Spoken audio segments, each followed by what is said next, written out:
Sorry सुत उवाच।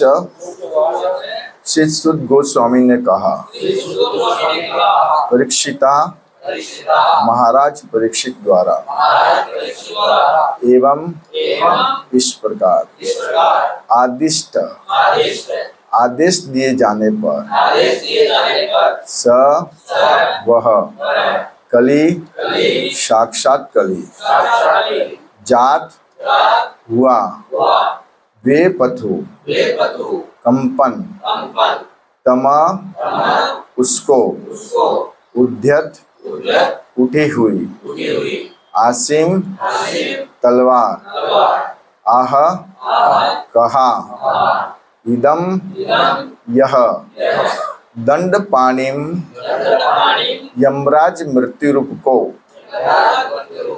इव सदस्य उद्यतम प्राय तैयार।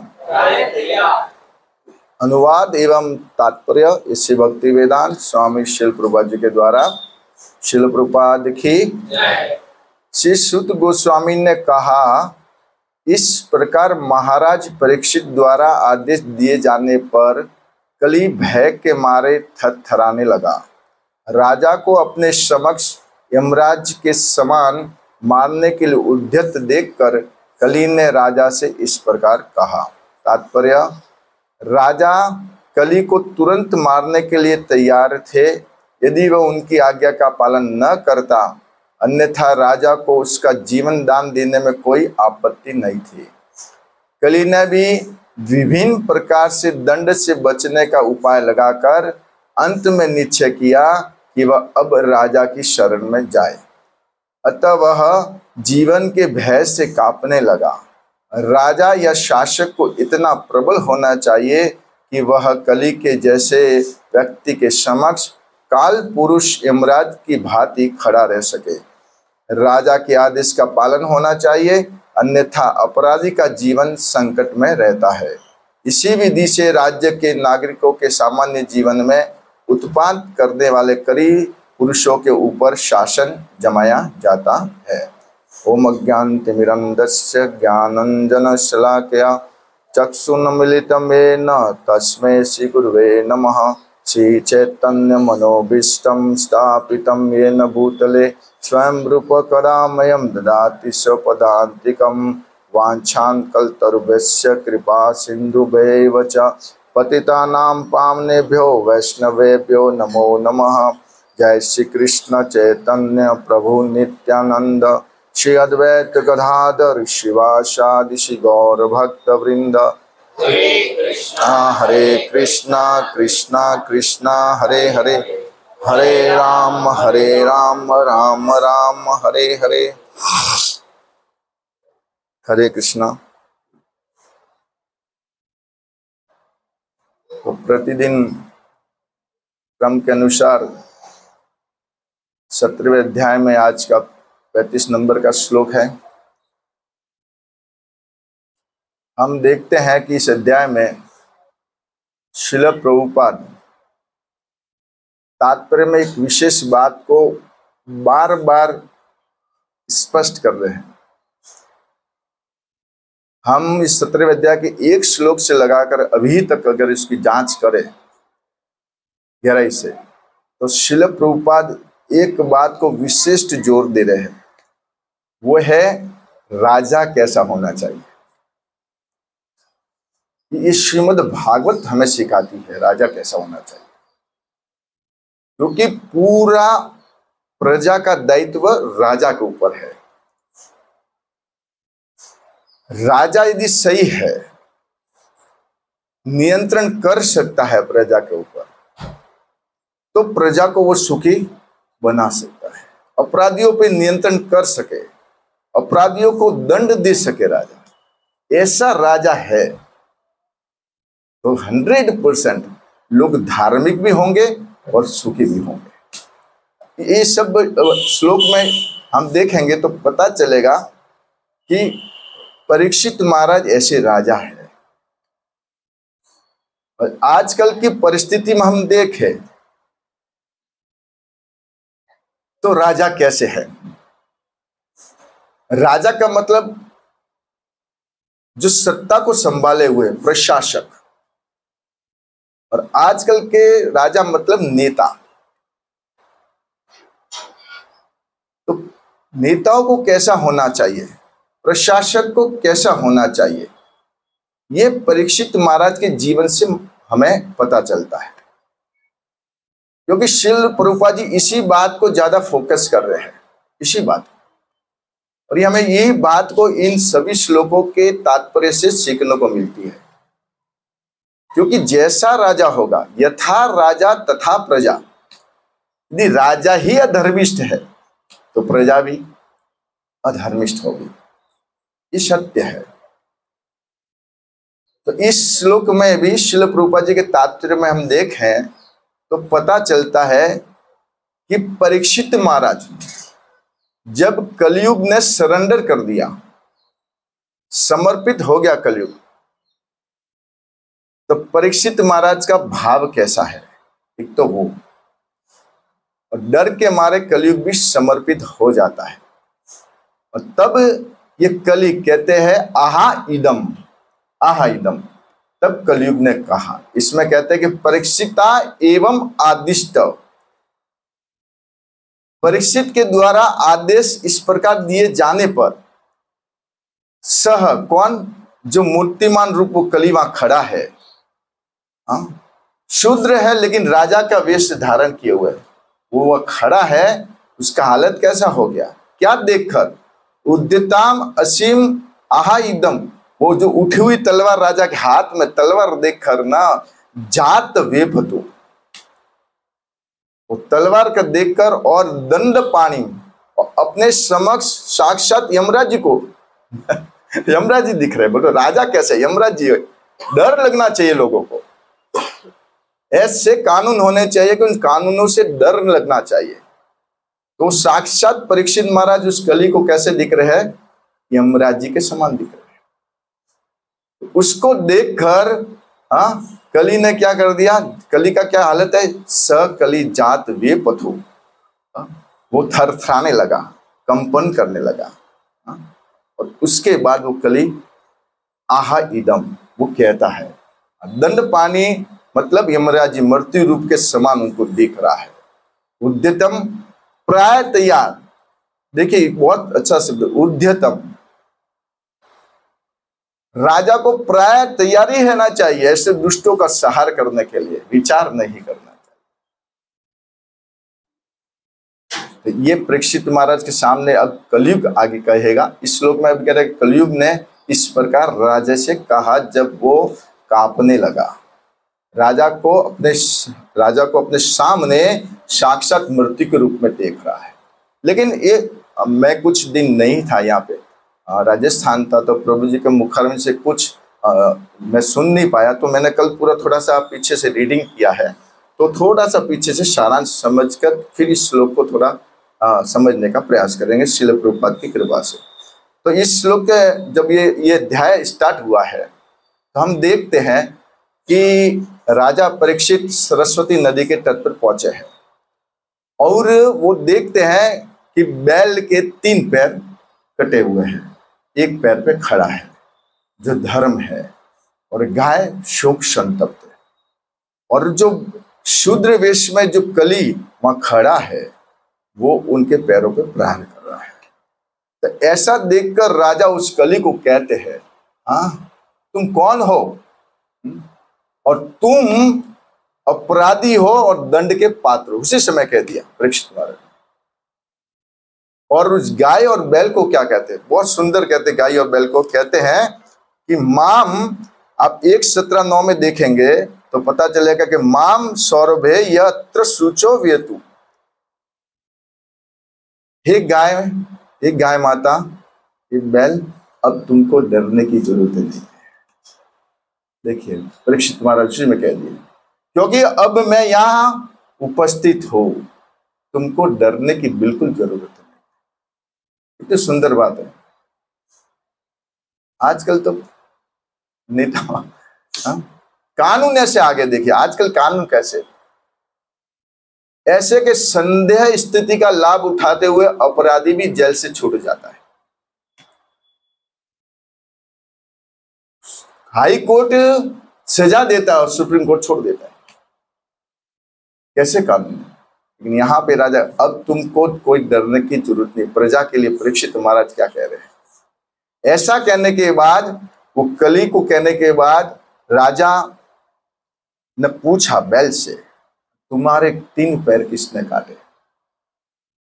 देखिए, बैल से पूछते हैं राजा भी, तुम्हारे ये 3 पैर किसने काटे? ये कष्ट किसने दिया तुमको?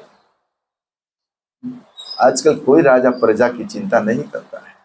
प्रजा दुखी हो कि प्रजा सुखी हो, राजाओं को कोई लेना देना नहीं है। और प्रजा भी ऐसी होगी, जैसी राजा हो गए वैसे प्रजा हो गई। तो बैल से पूछा कि तुम्हारे ये 3 पैर किसने काटे हैं, बताओ मुझे। तो बैल क्या उत्तर देता है? हम होते तो क्या देते? ये महाशय ने काटे हैं, सीधा उत्तर देते। बैल नहीं कहता है। बैल कहता है कि कोई ऐसा बताता है, मुझे तो राजन मालूम नहीं है, लेकिन कोई ऐसा कहते हैं कि ये खुद के कर्म का हिसाब है, खुद के सुख दुख का पूर्व जन्म के कर्म का हिसाब है। कोई दैविक प्रकृति के कारण मानता है, अलग अलग सब निर्णय देते हैं। मुझे इसका कोई मालूम नहीं, जबकि इसको तो मालूम है ना धर्म कैसा है, एकदम शुद्ध। देखिए, किसी को भी कष्ट पहुंचाने वाला नहीं है। वो मना करता है कि मुझे कोई पता नहीं, आप ही राजा निर्णय ले। तब ऐसा कहने के बाद तब राजा कहते हैं कि अब कली को मारना आवश्यक हो गया है। इसलिए राजन ने क्या उठाया? तलवार। हाथ में तलवार उठा ली।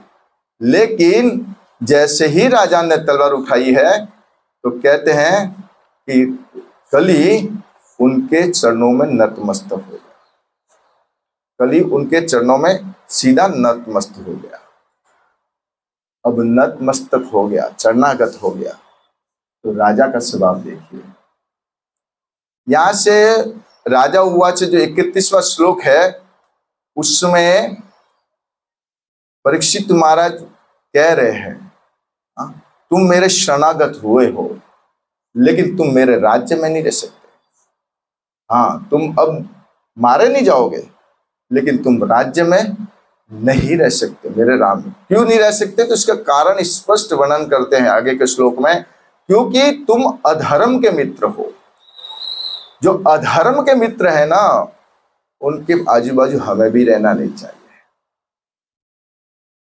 इसलिए अभक्तों का संग करने से भक्त को बचना चाहिए। भक्तों का ही संग कर। केकई ने, रामायण में उदाहरण है, केकई ने किसका संग किया? क्या हुआ आप सब जानते हैं। और विभीषण ने किनका संग किया? हनुमान जी का। क्या हुआ? इस संग का प्रभाव है। इसलिए अधर्म को राजा नहीं चाहते थे कि तुम अधर्म के मित्र हो, इसलिए इस राज्य में तुम्हारे लिए कोई जगह नहीं है, कोई जगह नहीं है। और क्यों जगह नहीं? और भी क्योंकि यहाँ यज्ञ होते हैं। प्रभु जी ने समझा है ना, 32वें 33वें श्लोक से लगाकर 34वें श्लोक पर प्रभु जी ने समझाया, सुंदर समझाया है। क्योंकि यदि मैं तुम्हें जगह दूं, मान लीजिए उस कली को जगह देते, अधर्म को जगह देते, तो क्या हो जाता? तो कहते कि असत्य। अधर्म को जगह देने से असत्य फैलता है। जहां अधर्म है वहां असत्य है, डकैती है, विश्वासघात है, अशिष्टता है, और दुर्भाग्य है, कपट है, कलह है तथा दंभ है। ये जितने भी अवगुण हमें दिख रहे हैं, तो समझ लीजिएगा कि हमारे आजू बाजू अधर्म है। लेकिन परीक्षित महाराज उसको कहते, इसके कारण तुमको मैं यहाँ जगह तो नहीं दे सकता, तुमको मारूंगा नहीं, लेकिन जगह नहीं दूंगा।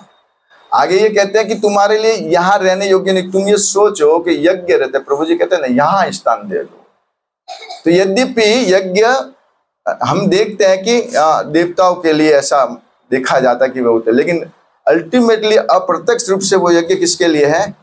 भगवान के लिए। क्योंकि उनके हृदय में भी कौन है? परमात्मा। और यज्ञ भी जब हम देखते हैं ना, एक देखिए, भगवान की आहुति नहीं दी जाती तब तक यज्ञ भी पूरा नहीं होता है। अब ब्राह्मण को द्रव्य यज्ञ करते हुए देख लीजिए, उसमें भगवान के नाम की यदि आहुति न होना तो वो यज्ञ पूरा होगा नहीं। इसलिए अप्रत्यक्ष विधि से भी यदि कोई देवताओं का आराधना करता है, पूजा करता है, तो भी वो किसकी करता है? भगवान की। लेकिन अविधि पूर्वक उसको कहा गया है, वो सही नहीं है। क्यों सही नहीं है? कि प्रभु जी ने कल बहुत सुंदर बताया था, क्यों सही नहीं है। यदि छूट दे दी जाए कि चलो देवी देवता भी भगवान के अंग है, उनकी आराधना करो, तो फिर तो लोग उनको ही भगवान मानना शुरू कर देंगे। हमसे पूछा था प्रभु जी ने, लेकिन हम नहीं दे पाए उत्तर।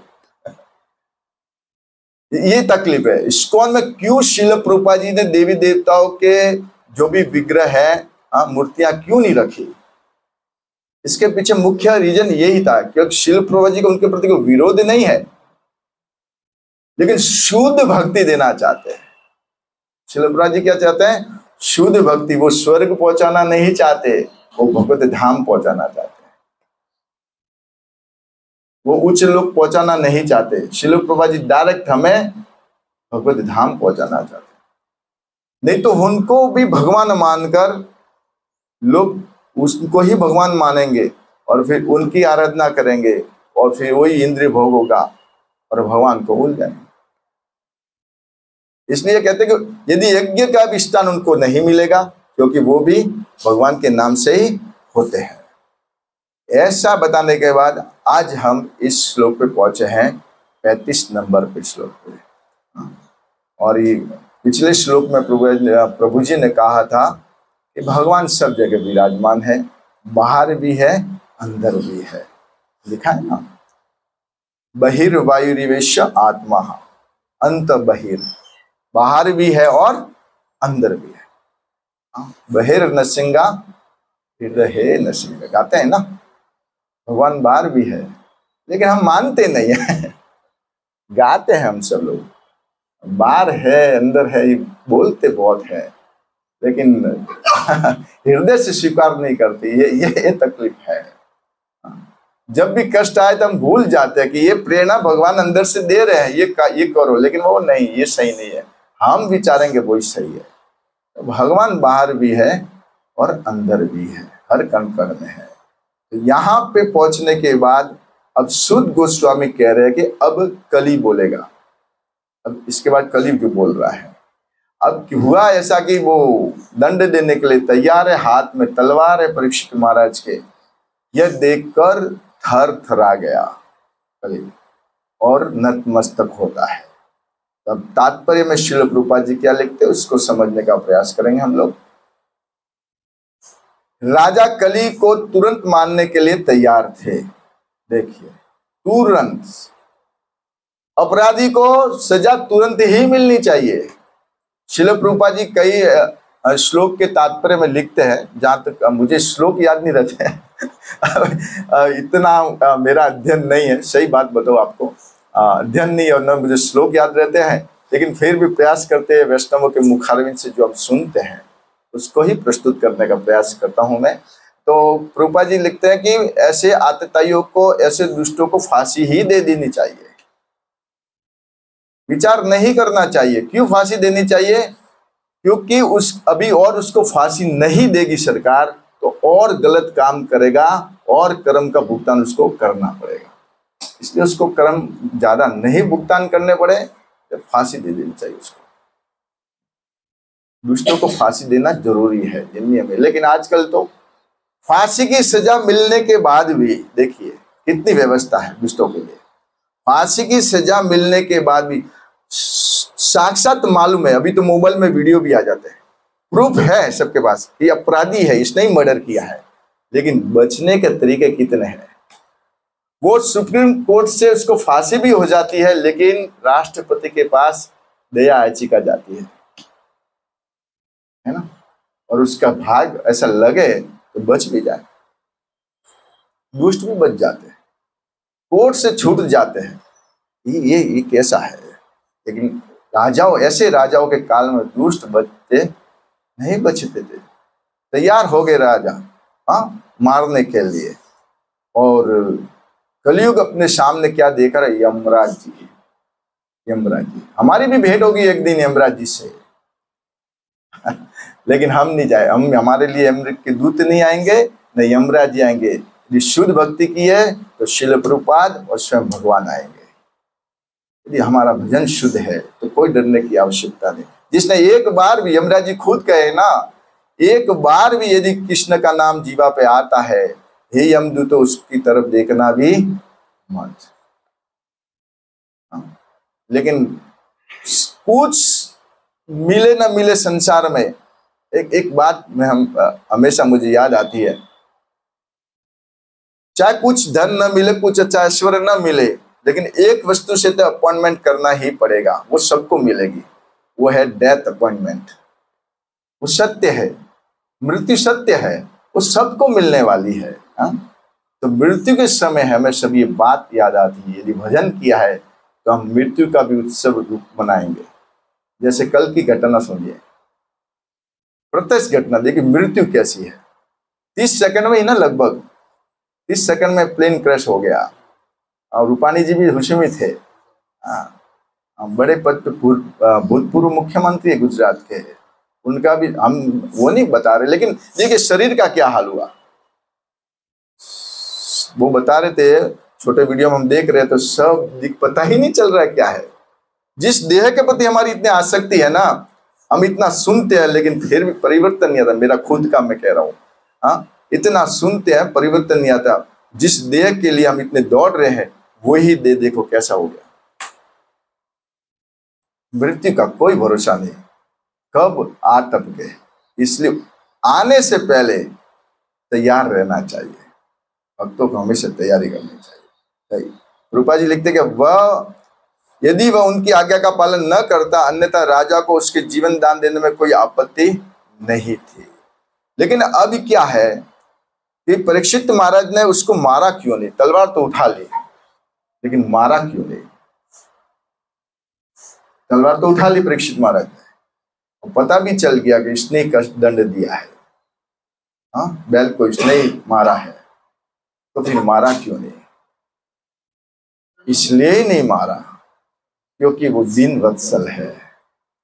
दीन वत्सल शरणागत कोई जीव हो जाता है महाभागवत के, और भगवान के कोई चाहे दुष्ट क्यों नहीं हो, हाँ, चाहे शत्रु क्यों नहीं हो, यदि कोई शरणागत हो जाता है भगवान और महाभागवत के भक्तों के चरणों में, तो उसको फिर माफ कर दिया जाता है। महाभागवत ने परीक्षित महाराज, उसको छोड़ दिया, मारा नहीं। जैसे हम देखते हैं ना विभीषण में, रामायण में हम देखते हैं, रामायण में हम देखते हैं ना, लंका छोड़ करके जब राम की शरण में आए विभीषण, तो पहले सब वानरों ने तो ये कहा कि प्रभु आप ये उस पार्टी का आदमी है। हाँ, वो रावण क्या आदमी है ये, वो भाई है ना, आप जानते हैं, ये कुछ योजना बनाकर हमारा पता करने के लिए आया है। हाँ, आप इसको छोड़िएगा मत प्रभु। सबको पूछा गया, जामवन जी है, जो भी है, लेकिन बाद में हनुमान जी को पूछा भगवान राम ने। हनुमान जी, हनुमान क्या करना चाहिए बताइए? तब हनुमान जी कहते हैं, प्रभु आपका तो स्वभाव है ना, चाहे कोई भी जीव, चाहे दुष्ट हो, पापी हो, कैसा भी हो, आपके शरणागत हो जाता है ना, फिर आप उसको छोड़ देते और अपना लेते हैं। उसकी दुष्टता कभी देखते नहीं है, उसको स्वीकार कर लेते हैं। उसकी सब दुष्टता माफ कर देते हैं और आप स्वीकार कर लेते हैं। कैसे भगवान हो। और ऐसा भी एक प्रसंग है, छोटा सा प्रसंग है कि एक बार जब विभीषण आए, फिर उनको तो उठो लंकेश बोल दिया भगवान ने, उठो लंकेश। अब बताइए, अभी तो युद्ध भी नहीं हुआ बड़ा, अभी तो लंका जीती भी नहीं, और उठो लंकेश, भगवान का वचन कैसा है। तो हमारे जैसे कुछ होंगे वहां तो कंफ्यूज हो गया कि प्रभु अभी तो आपने लंका जीती नहीं, अभी तो युद्ध भी नहीं हुआ, और आपने कह दिया कि उठो लंकेश, मतलब आपने लंका का राजा बना दिया, अभी तो रावण जिंदा है। ये आपने कैसे कह दिया? और मान लीजिए आप युद्ध नहीं जीते तो क्या होगा? हालांकि ऐसा होता नहीं, लेकिन एक संभावना, प्रोबेबिलिटी कि नहीं जीतते तो क्या होगा भगवान? तब भगवान कहते हैं, राम बोलते हैं, देखिए भगवान कैसे है, इसमें कोई संदेह नहीं कि मैं नहीं जीतूंगा, लेकिन एक बार नहीं जीता मान लीजिए तो सुन लीजिए, विभीषण को मैं लंका दूंगा।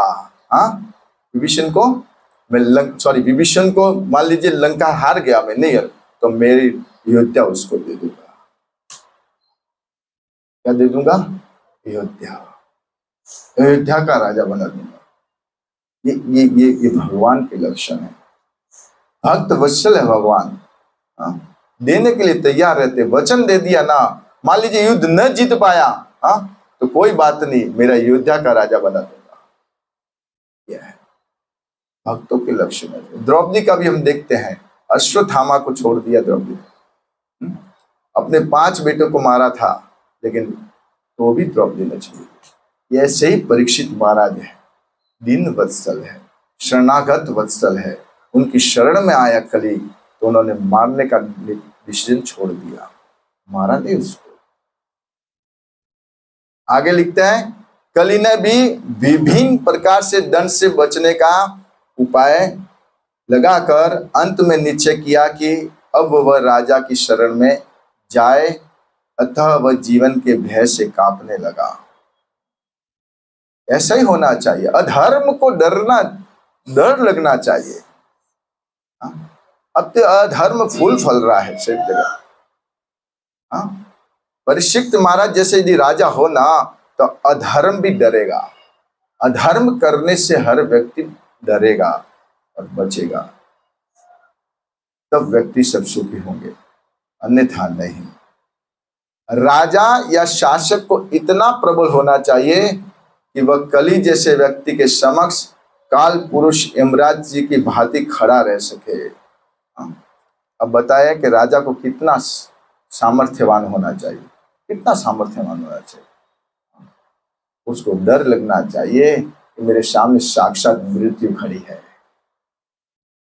हम पहले मैं स्टार्ट करने से पहले आपको कहा कि श्रील प्रभुपाद जी काफी श्लोकों में राजा के क्यों अच्छा जरूरी है, राजा क्यों ऐसा होना चाहिए ताकि प्रजा सुखी हो, परीक्षित महाराज के माध्यम से समझा रहे हैं हमें कैसा राजा होना चाहिए।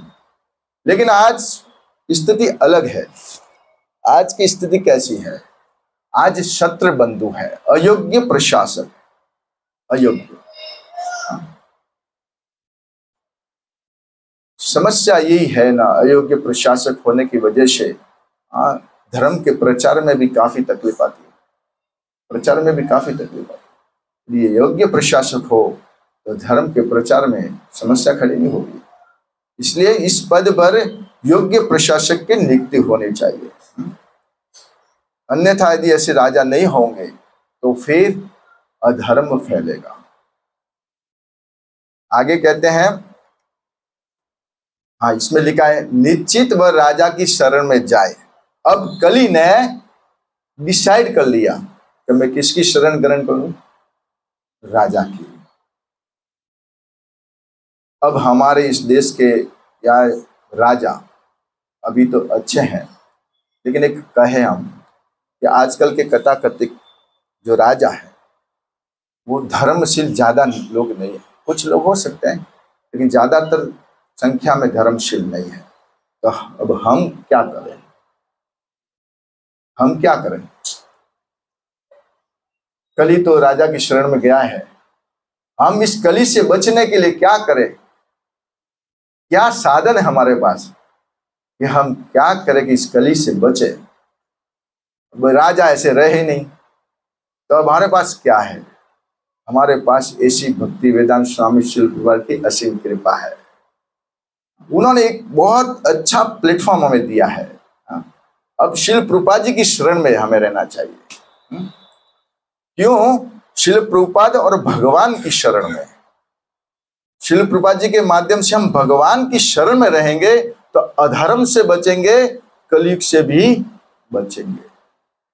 जहां पे भगवत नाम का कीर्तन होता हो, जहां पे भागवत कथा का श्रवण होता हो, शास्त्र पठन होता हो, वहां पे कली का प्रवेश निषेध है। कली प्रवेश कर ही नहीं सकता। तो हम अब हमारा ये दायित्व है कि हम श्रील प्रभुपाद जी के चरणों में पूर्णतः शरणागत हो, और उनके माध्यम से ही हम भगवान के चरणों में शरणागत हो सकते हैं। डायरेक्ट कभी नहीं हो सकते। बिना गुरु के भगवान के शरणागत होना भगवान भी ज्यादा स्वीकार करते नहीं है। शरणागत किसी भगवान के भक्तों के शरणागत होना पड़ेगा, और भगवान के और भगवान के भक्तों के शरणागत होने से 10वें अध्याय के 10वें स्कंद के 14 अध्याय के 98वें श्लोक में सुंदर, पहले भी मैं इसको कह चुका हूं, कहते हैं कि भगवान के शरणागत होने का लाभ कितना है। तो आप जानते भी हैं, लेकिन थोड़ा सा बताना चाहूंगा। कहते कि समाश्रिता ये पद पल्लव पल्लवम महत् पदम पुण्य यशो मुरारे भव अम्बुदि वत्स पदम परम पदम पदम यत विपदाम न तिशाम। भगवान की शरण करने, उस मुकुंद की जो मुक्ति के दाता है, इस भव सागर से जो पार करने वाले हैं, मुक्ति प्रदान करने वाले, भगवत धाम प्रदान करने वाले, उनकी शरण करने से क्या होगा, शरण ग्रहण करने से क्या होगा? तो कहते हैं कि भव अम्बुदि वत्स पदम, ये भव सागर है ना, गाय के गोखुर है ना, होता है ना छोटा सा, वो उसका खड्डा कितना होगा, छोटा सा होगा, और ये बड़ा विशाल समुद्र है। हम पार कर पाएंगे इस विशाल समुद्र को? नहीं। लेकिन भगवान के यदि शरणागत हुए है तो वो विशाल समुद्र भी एक खड्डे के, गोखुर के खड्डे के समान लगेगा, और उसको हम आसानी से पार कर जाएंगे। ये शरणागति का हमें फायदा मिलता है।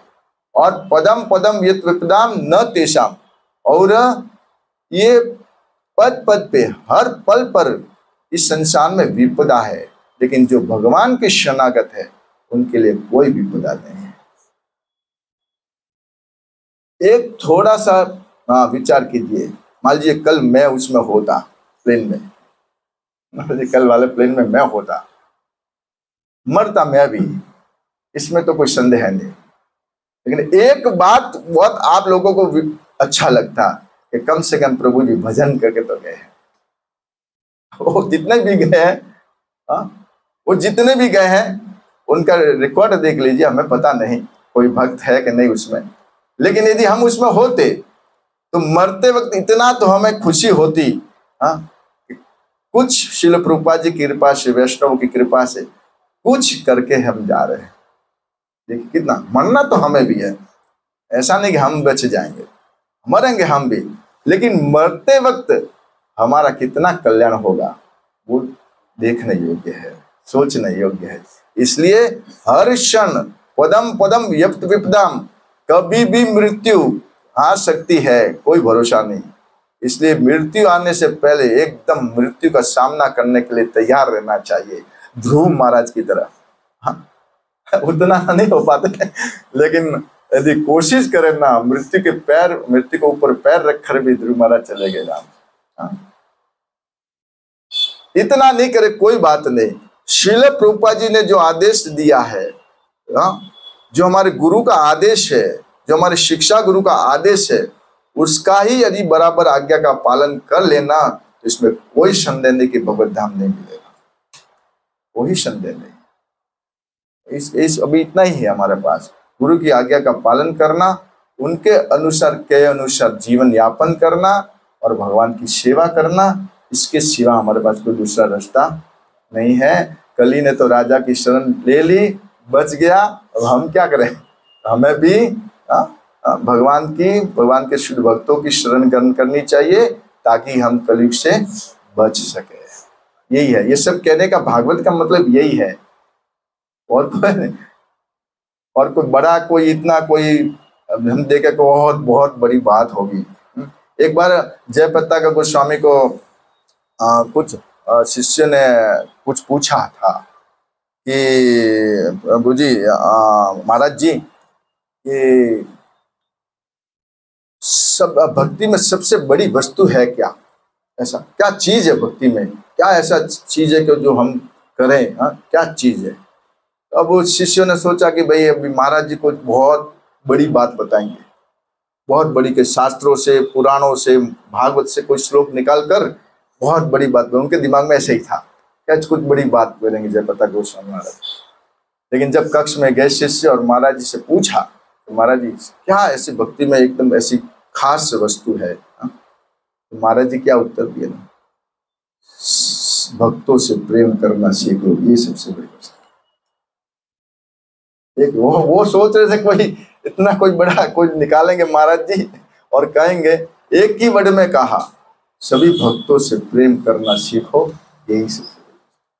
ये कहने का मतलब कि हम भगवान और भगवान के भक्तों के शरणागत होते हैं तो इस अधर्म से बचे रहेंगे, इस कलयुग से बचे रहेंगे, अन्यथा नहीं। इसलिए यहाँ रोज आइए, मुझे भी, मेरे को भी, मैं खुद को आदेश कह रहा हूँ, रोज आना पड़ेगा, रोज कथा सुनना पड़ेगा, रोज बुक डिस्ट्रीब्यूशन, मतलब जो भी हमारे एकादशी के दिन संडे को होता है उस दिन, और सेवा जो भी हमें मिलती है वो प्रतिदिन करेंगे तो 100% हम कलयुग से बचे रहेंगे, अन्यथा नहीं। तो अंत में कहते कि राजा के आदेश का पालन होना चाहिए, अन्यथा अपराधी का जीवन संकट में रहता है। राजे का आदेश कहाँ, क्या लिखे, सॉरी यहाँ से पढ़ लेता हूँ वापस में। अतः वह जीवन के भय से कांपने लगा। राजा या शासक को इतना प्रबल होना चाहिए कि वह कली जैसे व्यक्ति के समक्ष काल पुरुष यमराज जी की भांति खड़ा रह सके। राजे के आदेश का पालन होना चाहिए, अन्यथा अपराधी का जीवन संकट में रहता है। इसी विधि से राज्य के नागरिकों के सामान्य जीवन में उत्पात करने वाले कली पुरुषों के ऊपर शासन जमाया जाता है। मतलब विधि यही है, ये शिल प्रभुपाद जी ने राजाओं को आदेश दे दिया है कि राजाओं के लिए यही है, जैसा परीक्षित महाराज ने किया है वैसा ही राजा को करना पड़ेगा, तभी प्रजा सुखी होगी, तभी अपराधी दंडित होंगे और उनके लिए भला है। अपराधी को यदि फांसी दी जाए तो उनके लिए अच्छा है ना, और कर्म बंधन में नहीं फंसेगा। ऐसा ही है ना प्रभु जी, कुछ गलती इतना मेरा कोई अनुभव नहीं है, लेकिन कोशिश करते सुनाऊंगा। तो इसलिए ये अच्छा है, बहुत दुष्ट है, अपराधी है, उसको तुरंत दे देना चाहिए सजा, ताकि उसका कर्म बंधन न लगे।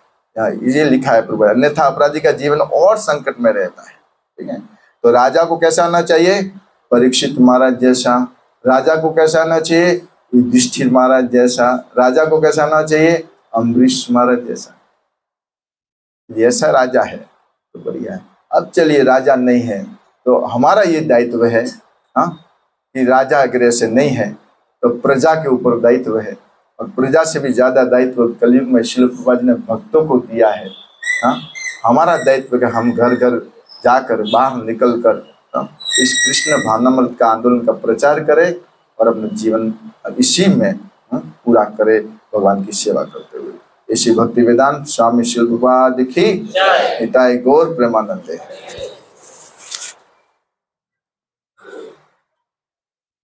एक पथ पे खतरा है, भौतिक जगत ऐसा है ना, कैसे हम लोग काल का मृत्युमुखी हैं, किस प्रकार मृत्यु की तरफ बढ़ रहे हैं हम। कल के वाला जो हादसा प्रभु जी ने बताया कि प्लेन क्रैश हुआ, मुझे तो पता लोगों से चला गया, मुझे खुद को तो मैंने समाचार पढ़े नहीं, तो वो कैसे अंदर ही मर गए सब प्लेन में, सब अंदर ही वो भी, और हॉस्टल में 40 डॉक्टर्स थे, अच्छा, ट्रेनिंग में थे, वो रहते तो वो उसके ऊपर गिरा था, वो भी। तो देख सकते हैं कैसे मृत्यु आई है। और इससे पहले कुछ चल रहा था, कुछ पति पत्नी कुछ हनीमून में गए थे और पत्नी ने पति को मार दिया था, तो हनीमून भी सुरक्षित नहीं बचा, बताइए, जाए तो जाएगा, प्लेन तो समझे वही, चलो ठीक है।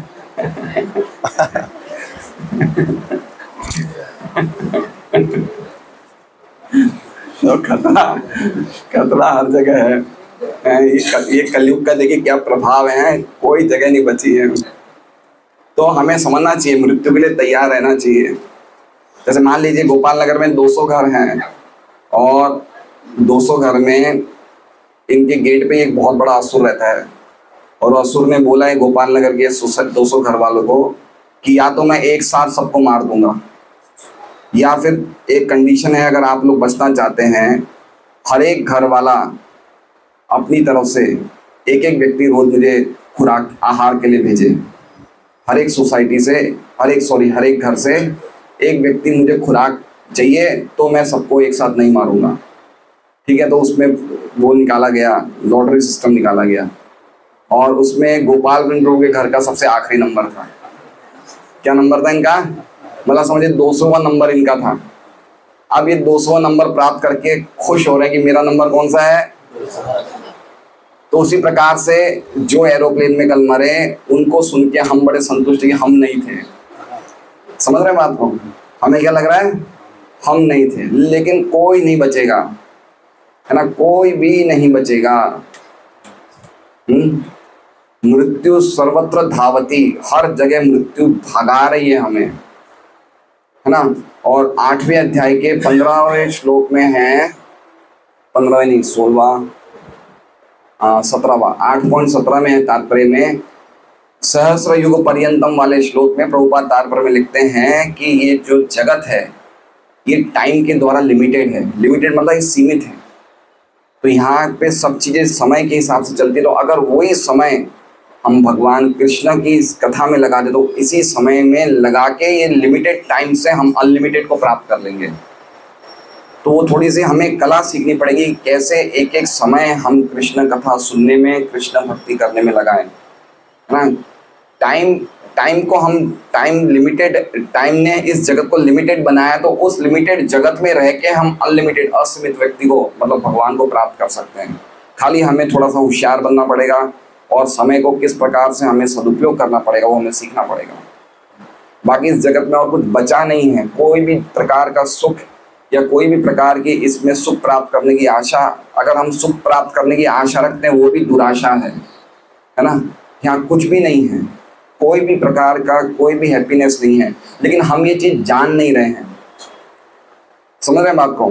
कल हमारे घर पे कोई प्रोग्राम था 2 दिन से, तो हमारे घर पे कोई रिश्तेदार आए, तो मेरे साले साहब की बेटी आई, उसकी भी शादी हुई, उसकी छोटी सी बच्ची थी, 6 महीने की थी, 6 महीने की बच्ची थी। तो हम गाड़ी में कहीं जा रहे थे, गौशाला से वापस घर पे आ रहे थे, तो बच्ची बहुत रो रही थी। तो उसका नाम वंदिता था। तो मैंने उसकी मम्मी का नाम वंदिता, तो मैंने देखा वंदिता बेटा, ये बच्चे ने जब से तेरे पेट से निकली है तब से परेशान है, और जब पेट में थी तभी भी परेशान थी, है ना, गर्भ में थी तभी भी परेशान थी। अब ये रो रही है कोई कारण से, 6 महीने की है, तू नहीं समझ रही किस लिए रो रही है, तुझे लग रहा है और कुछ दर्द है, उसे लग रहा है और कुछ दर्द है। समझ रहे हैं? तो हम, और लेकिन हमें क्या लग रहा है कि हम भी खुशी है, बच्चा भी खुशी है, लेकिन है दोनों दुखी। तो मैंने सिंपल बताया कि देखो जीवन कितना कष्टमय है।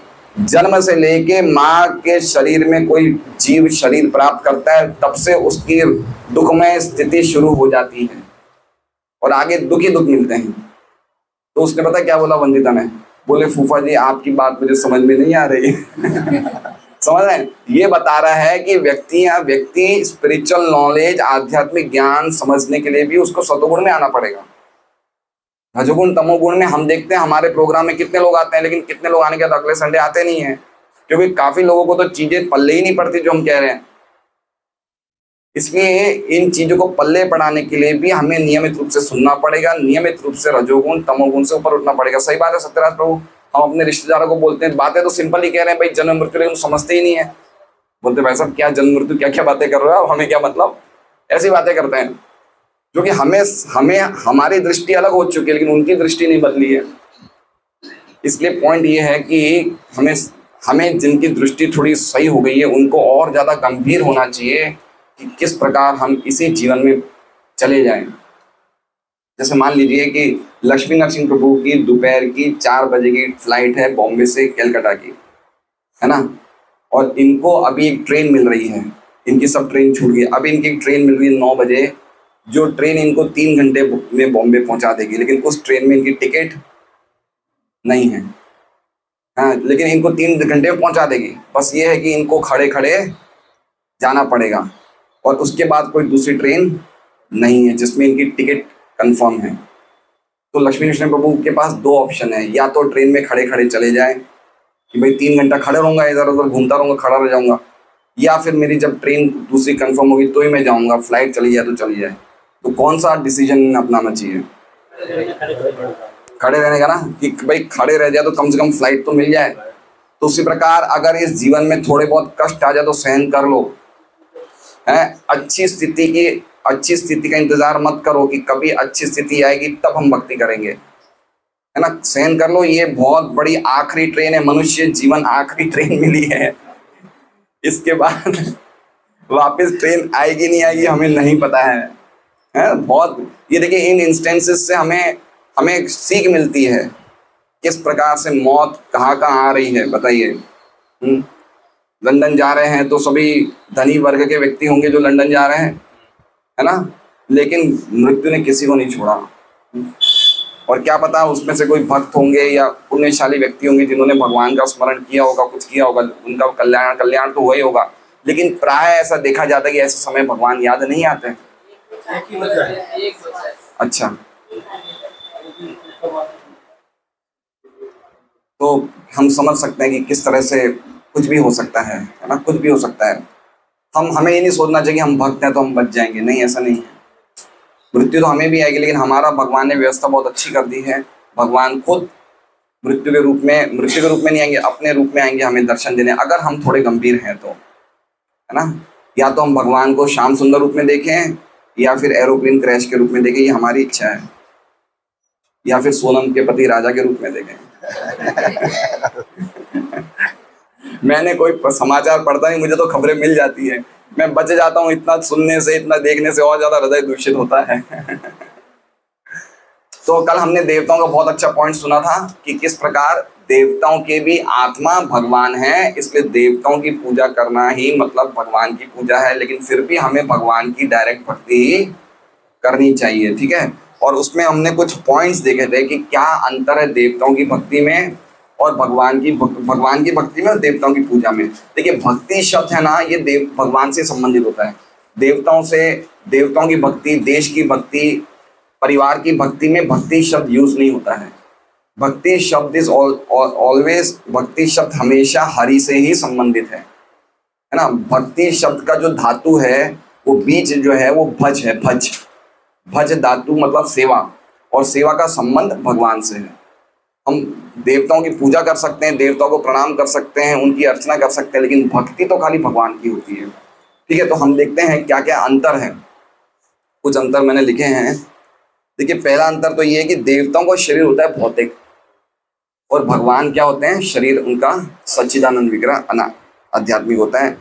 देवता भी भगवान को नहीं जानते, है ना। भगवान गीता जी में कहते हैं 10 पॉइंट देवता सेकंड में, न मैं विदु सुरगणा प्रभवम न महर्षि, कि मेरा जन्म या मेरी दिव्यता को देवता और ऋषिगण भी नहीं समझ पाते।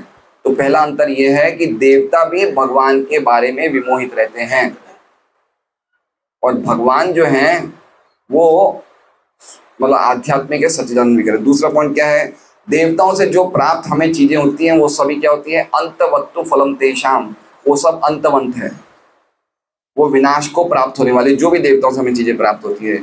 लेकिन जो भगवान से चीजें प्राप्त होती है वो होती है अविनाशी, उनका कोई विनाश नहीं होता है। मान लीजिए कि आपको बहुत सारी चीजें प्राप्त हो गई देवताओं के आशीर्वाद से, लेकिन अगले जीवन में वो कंटिन्यू नहीं कर पाएंगे आप। लेकिन भगवान का जो आपको प्राप्त हुआ है आध्यात्मिक ज्ञान, भगवान की भक्ति, वो आप अगले जीवन में भी कंटिन्यू करोगे। तो देवताओं से प्राप्त होने वाली चीजें नाशवान है। नहीं माता जी, रहने दीजिए, अब 1 मिनट की बात है, फिर मैं चलूँ, खाने मारूं, चेहरों बार बार देखने की आवश्यकता नहीं, मैं निकल जाऊंगा। तीसरा पॉइंट क्या बता रहे हैं कि देवता की पूजा करने से हमें मोक्ष प्राप्त नहीं होता है। यहाँ तक कि ब्रह्मा और शिव भी मोक्ष के प्रदाता नहीं है। मोक्ष के प्रदाता एकमात्र खाली विष्णु है ना। तो ये बात इंपॉर्टेंट है। चौथा पॉइंट है, देवताओं की पूजा से हमें कभी भी आध्यात्मिक ज्ञान नहीं मिलता है। भौतिक ज्ञान मिल सकता है लेकिन कभी भी हमें आध्यात्मिक ज्ञान नहीं मिल सकता। आध्यात्मिक ज्ञान मतलब जो चीजें हम अभी सुन रहे हैं वो चीजों को हम समझ नहीं सकते हैं। देवताओं की पूजा मतलब हमें प्राप्त नहीं होती। विष्णु भक्ति करने से ही, कृष्ण भक्ति करने से आध्यात्मिक ज्ञान मिलता है। पांचवें श्लोक को क्या, 5वें पॉइंट को क्या बताया है कि देवताओं के उपासक असुर होते हैं। देवताओं के उपासक क्या होते हैं, असुर होते हैं, और भगवान के उपासक देवता होते हैं। ये श्लोक है, दो भूत स्वर्गो लोकेस्मिन् देव आसुरेव च विष्णु भक्त स्मृत देव तत् आसुरस्तद विपर्यय। जो विष्णु भक्त है वो कौन है, देवता, और जो विष्णु के भक्त नहीं हैं वो सब असुर हैं। तद आसुरस तद विपर्य, विपर्य मतलब अपोजिट। जो भी भगवान की भक्ति नहीं करते हैं, चाहे वो कोई भी हो, वो सब कौन है? असुर है। चाहे कोई भी हो, अगर वो विष्णु भक्त नहीं है तो असुर है। और देवता कौन है? विष्णु भक्त है। ये कौन सा पॉइंट था? 5वां। 6वां पॉइंट है कि देवताओं के उपासकों को देवता भी नहीं बचा सकते। एग्जाम्पल रावण, ठीक है, हिरण्यकशिपु, बड़े बड़े उपासक थे देवता में, लेकिन देवताओं की भी इनकी हेल्प करने के लिए नहीं है। लेकिन भगवान के भक्तों को देवता कुछ भी नहीं कर सकते हैं, अपितु भगवान हमेशा बचा के रखते हैं। तो ये 5 पॉइंट मेरे दिमाग में है, आप लोग और 6 पॉइंट मेरे दिमाग में है, आप लोग और एक्सपेंड कर सकते हैं इसमें। ये लिखने चाहिए, ये सब, ये कुछ चीज़ें होती है जो हमें नोट डाउन करनी चाहिए, जिससे कि क्या है, कभी भी हम ऐसे व्यक्ति को समझाएं जो हमारे करीबी हैं और जो देवताओं के उपासक है, उनको हम प्रॉपरली समझा सकते हैं। ठीक है, हरे कृष्ण। बोलिए निर्मल जी।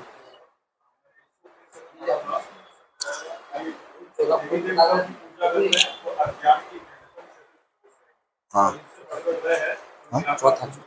हाँ, बिल्कुल सही बात है, बिल्कुल सही बात है। हरे कृष्ण। तो ईशोपनिषद में लिखा है कि जो देवी देवताओं की पूजा करते हैं वो अज्ञानता के बिल्कुल गहन भाग में प्रवेश करेंगे, और इनसे ज्यादा अज्ञानता में कौन है? जो निराकार ब्रह्म की उपासना करते हैं। ये ईशोपनिषद का शायद 8वां श्लोक है, मुझे याद नहीं है, लेकिन ये श्लोक है। तो इसलिए देवताओं की पूजा करने में एक और खतरा है कि हमारी अज्ञानता बढ़ती है ना। जन्म मृत्यु के चक्कर से निकलने के बदले हम और ज्यादा अंधकार में फंस जाते हैं। और भगवान विष्णु की भक्ति करने से, थोड़ी बहुत भक्ति करने से हमें कितनी स्पिरिचुअल नॉलेज मिल जाती है, कितनी हमें ज्ञान मिल जाता है, बताइए। थोड़ी बहुत भक्ति चालू करते हमें सीधा, हमें डायरेक्ट नॉलेज कितनी। अभी आप लोग, हम लोग सब बैठे हैं यहाँ पे, हम में से ये सब बातें किसको कुछ सालों पहले पता थी, बताइए? लेकिन अभी हमें पता भी चल रही है और समझ में भी आ रही है, और हमें लग भी रहा है कि हमारे जीवन में कुछ चेंज आ रहा है ये आध्यात्मिक ज्ञान प्राप्त करने से। तो आध्यात्मिक ज्ञान, भौतिक ज्ञान, दोनों टोटली अलग अलग डिपार्टमेंट है ना। ऐसा नहीं है कि जिसके पास भौतिक ज्ञान है उसको आध्यात्मिक ज्ञान मिलेगा ही मिलेगा, ऐसा नहीं है। कोई बड़े बड़े MBA होते हैं, व्यापारी होते हैं, डॉक्टर होते हैं, आर्किटेक्ट होते हैं, वो भी स्पिरिचुअल नॉलेज नहीं समझ सकते हैं, है ना।